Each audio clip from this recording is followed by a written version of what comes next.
So, Hello Kitty Island Adventure got a total update, at least if you're on Steam, and I think you still have to wait if you're on the Nintendo Switch, but we gotta talk about it. So for those of you who don't know me, my name is Ria, and I typically vlog or talk about video gaming, makeup, life, and style, but currently I'm on a video gaming kick, especially since I'm not traveling right now, so I actually have time to sit down and play video games. I'm typically a PlayStation 5 or Steam gamer, PC gamer, and today we are talking about the update that just came down or is about to come down for some of the other consoles on Hello Kitty Island Adventure. Now, if you watched my previous video on Hello Kitty Island Adventure, I talked about some of the things I learned, and it's so funny because some of the things that I learned not to do or to do are actually affected by this update, so let's get right into it. So if you don't know, the update is actually called Friends, Furniture, and the Frozen Peaks Update. The whole idea of this update is to add a whole bunch of new things to the game. Furniture, for instance, is going to be a big one, apparently. I will say, yes, this is going to have some minor spoilers in it. So if you haven't played Hello Kitty Island Adventure, just be aware that they're going to be little bits and pieces that, unless you've made it fairly quite a bit through the game, you'll be like, okay, I don't know what you're talking about, but there are some spoilers. So the frozen aspect refers to Icy Peaks, which is one of the huge plot points in the game. It's one of the last places in sort of the story part that you're going to need to get to be able to finish the major story in Hello Kitty Island Adventure. So the first thing I'm absolutely excited for is 100% the items. Now, I talked at length about this in my last Hello Kitty Island Adventure video and how I had to wait for 3 days to be able to complete the diving quest, which is the quest that allows you to be able to swim, like deep water. And if you weren't sure of what I was talking about, there are different kinds of resources around the island, including rubber. And at the time, you would only get 7 rubber a day, which was super frustrating because what ended up happening was, as I was trying to increase my friendship with Bad Bad Maru, who likes water balloons, I was using all of my rubber to create water balloons to get different tiers of friendship. If you're trying to increase your friendship with a character, which unlocks different things that you can do with them, first tier has 1 heart, the second tier has 2 hearts, and the third tier has 3 hearts. The more hearts your gift has, the higher likelihood of your friendship level increasing when you talk to them each day. And it's huge because you only get 3 gifts a day. So I was just crafting nonstop water balloons for Bats Maru because water balloons are 2 hearts each day. And I wasn't sure at the time what the third, like the gift with 3 hearts was. It took me a little bit of time to figure it out, but it's the ultimate joke pizza. So I eventually stopped making water balloons, but at the time I just kept making water balloons and like giving him water balloons, but that takes up a lot of rubber. I needed rubber to be able to complete the diving quest because you have to make your own scuba gear, which you get from Kuromi. She's not just going to give you your scuba gear. I unfortunately used up all my rubber. What do I do now?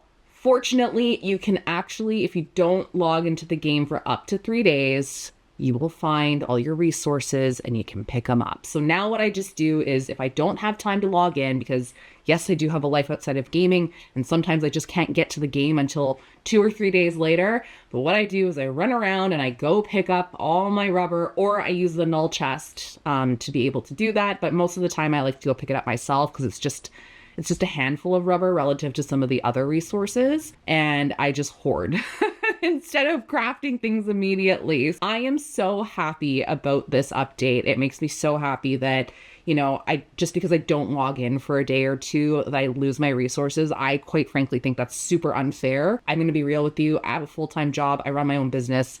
It's really hard to do that. On that note about the friendship update, I'm really happy to see that you're not getting weird random gifts that may or may not mess with your ability to increase your gift or your friendship levels faster. So it's just 1, 2, or 3 hearts. These are the gifts that are the best, and that's what you get. I think that makes it so much easier. I've actually noticed a much quicker increase in being able to be friends with people, and I've actually maxed out a couple of my friendships. So I finished friendshipping friendshipping. Is that even what you call it? I finished maxing out Choco Cat not too long ago, and I'm really, really happy about that. I was a little bit confused after maxing out my friendship with Choco Cat because I needed gizmos for a couple of projects, especially now that I have unlocked Top Hat and, spoilers, you've been warned, big challenges. Again, huge part of the plot point. So I just really appreciate that I am able to increase my friendships faster. And again, especially not having all the time in the world to sit around and play all the time, but I still want to enjoy it. And it's just nice to be able to know, okay, these are the gifts to give. These are the best gifts to give. I will say that I wasn't always annoyed with this because like the way that the friendship, the hearts were set out on each gift. So you had anything that was like the more hearts on it was always at the top of my list. But now you just don't have like random things where you're like, oh, this is only going to move up my level with this friend a little bit. And now it's actually really moving forward. So I'm really happy about that update as well. I didn't actually get to this in the last video because I wanted to keep it at 5 or 6 things. But what made me so angry with the cabins, so part of the game, another sort of subplot in the game is you have to open up and prepare cabins. And I did talk about, making sure you had enough strawberry crates to open the cabins that you want to open. Quite a few of them initially are going to be on the main sort of island around Resort Plaza, but there are some that you'll want to eventually start unlocking as more friends come to the island. And this made me so angry, but as I was decorating Dear Daniel's cabin, he requires something called Mama's apple pie, which is actually something that you learn through Hello Kitty when you're baking at the cafe.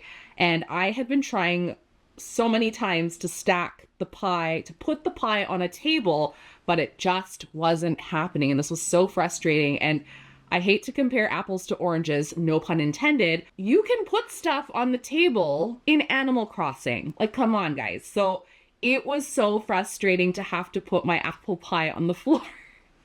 And I just thought it was really silly. So I'm very glad that they've made some updates to the furniture mechanics, putting stuff on top of the table. So much better, so much more pleasant to look at. I don't want to look at my apple pie on the floor. Like, let's be real. I'm actually at a point in the game where I'm exploring some of the other places. Merry Meadows has been a big one for me right now that I'm mucking my way through, but I am really excited for the new story at Icy Peak. I can't wait to go back and see what exactly that's all about. My understanding is that this is going to be a quote-unquote discovery of a whole new side of the mountain, which is great because there were some things that made me wonder if they were going to bring more stuff to Icy Peak. Inside the mountain, you can jump into the water and swim all the way down. So I don't know if that's part of the new update that's coming or that's arrived, but I just found it interesting that Icy Peak seemed very underwhelming to me by the time it was all done. And I thought, I feel like they're going to update something. So I knew that was coming. I figured that was coming, and I'm so glad it's here. I can't wait to play it. I'm actually going to cover that in a separate video. So stay tuned for that. Sparkles, I'm not really excited about. The Sparkles thing is basically just another item that you find. It's another MacGuffin, and you pick them up and you can exchange them for game tickets. I actually have a lot of game tickets. I haven't had to really use a lot of my game tickets, so I'm kind of like meh. I think it's just another great way to have access to more resources if you want game tickets, if you want to be able to earn things through games. I play a lot of the games more so for fun. I don't really play them to obtain resources, although I have noticed that my Apple resource is sort of dwindling, so I am playing the maze game a lot more in the Spooky Swamp area, and that's a great way to get apples if you're looking for them.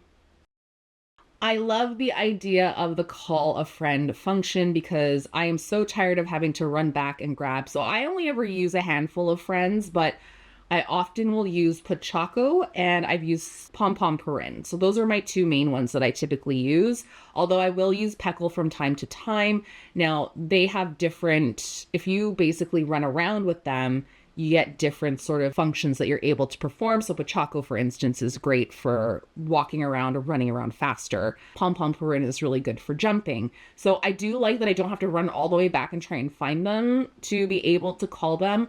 I still wish that you could remove them from the quests they are assigned from to be able to use them, because sometimes it does make a difference in having to fulfill certain quests. And I get that there's a particular order and logic to be able to fulfill some, but there have been some quests where they've been tasked and I'm like, I could really use you for this other quest because I don't really want to do that other quest right now. But I assume it has to do with the order in which you have to finish them in, which is no big deal. But I definitely appreciate that you can just call your friend now and you don't have to go back and hunt them down and get completely sidetracked and be like, oh, what was I doing here again? That happens to me a lot. So I'm really, really happy for this call a friend feature where you just get on your tablet, you give them a shout, and they come to you. No more running to them. And lastly, this is going to be a part of another video as well, but there are new quests in the game that I am super excited for. So I'm a big Aggretsuko fan. I love the anime. She is so mild-mannered and she just loses it when she's stressed. And I feel I can completely relate to that feeling. I am really curious to see how her friends are going to factor, or friends, co-workers are going to factor into the game and how much that's going to stress her out and what that's going to mean for her storyline. I'm also really curious to see what the Icy Peak story is, and as I mentioned earlier, that's going to be a separate video. And I think there's some sort of like Pochako and Bats quest that's involved with like their outfits, so I don't know what's going on with that, but I'm hoping to be able to capture that one as well if possible in one of my upcoming videos. So those are the main updates. Let me know what you think, which one you're most excited for. Far and away, the one that I am most excited for is 100% the resources and being able to pick them up even after 3 days. I'm so glad there's a bit of a grace period to be able to go back, see what's going on, and get my resources and not have to worry about them having disappeared or having sort of guilt because, you know, oh, if I logged in yesterday or the day before, I'd actually have 21 rubber instead of just 7. Thanks so much for watching, and I'll see you in my next video. Bye!